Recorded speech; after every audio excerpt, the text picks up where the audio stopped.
Assalomu alaykum aziz qadrdonlar, hurmatli aka uka, opa singillar, vatandoshlar. Ramazon sharif barchamizga muborak bo'lsin. Juda ko'p odam savol berib, alohida so'rayotgani uchun umumiy Telegram kanalimizga tashab qo'yay dedim.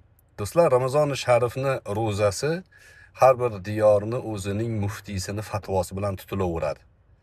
Oyni aniq ko'rgan bo'lsangiz, mana hozir bugun oyni ko'rgan bo'lsangiz, o'zingiz tutaverardingiz. Birovga lekin tut, och deyolmaysiz. Nimaga? U muftiyning vazifasi. Shuning uchun O'zbekistonda 19-kuni Ramazon tongiga turiladi. Saudiyada ertaga saharlikka turilar ekan ertalab.